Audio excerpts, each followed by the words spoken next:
I was going to spend today at Wilbur Robinson's house. Wilbur is my best friend. His house is the greatest place to visit.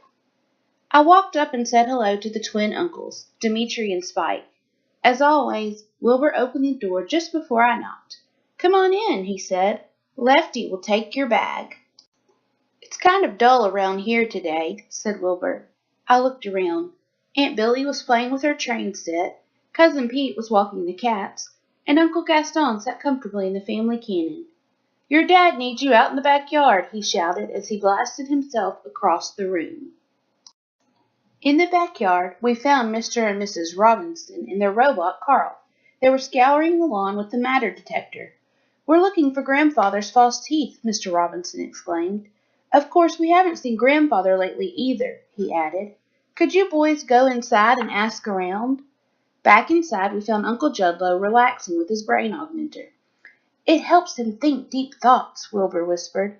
"Mississippi spelled with O's instead of I's would be Masasapo," blurted Uncle Judlow. "See, what did I tell you?" Wilbur exclaimed. "Have you seen Grandfather Robinson's false teeth?" I asked. Uncle Judlow blinked. "They're wherever he left them," he answered after some thought. In the den, Wilbur's sister Tallulah was talking on the phone and eating grapes. His other sister Blanche was modeling her new prom dress. "Did the shoes match?" she asked. "They're swell," we chimed. "Have you seen Grandfather Robinson's false teeth?" I asked. "Or Grandfather?" asked Wilbur. "Not lately," said Blanche.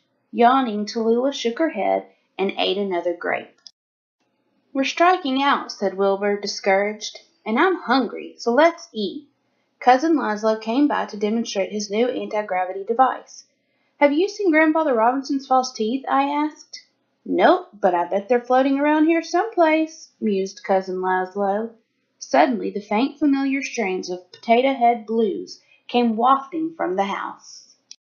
"That's it," yelled Wilbur. "It's Friday. Grandfather's in his lab working with his dancing frog band."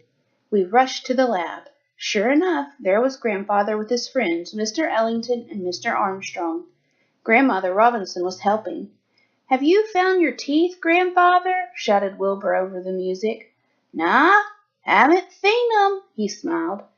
"I guess we'll just keep looking," I volunteered. "Sure do appreciate it," said Grandfather as the music played on. "We found Grandfather," Wilbur announced as we ran outside. "Good work," said Mr. Robinson. "Now if we could only find those teeth." "Last time I was here we were looking for your grandfather's glass eye," I reminded Wilbur as we walked. "Yeah, he's always missing a part," Wilbur admitted. "Ahoy!" called Uncle Art, newly arrived from abroad. "Looking for a lost bit of Grandfather? Gadzooks, I've been homesick." By evening, Grandfather's teeth were still nowhere to be found. At dinner, Uncle Gaston practiced shooting food out of a cannon. Carl and Lefty served while Grandfather did the best he could without his teeth. After dinner, Mrs. Robinson read Tarzan of the Apes aloud. Suddenly, one of the frogs jumped up onto my hand and did a Tarzan yodel. He was wearing Grandfather Robinson's teeth. "I found them! I found them!" I cried. Everybody shouted hooray, except for Wilbur, who did a Tarzan yodel too. The occasion called for. Exhausted from the battle, we floated across the lawn and into a tree with the help of Cousin Laszlo's anti-gravity device. Wilbur and I stayed up while Uncle Art told hair-raising stories about his adventure in outer space as the frogs played softly on their violins.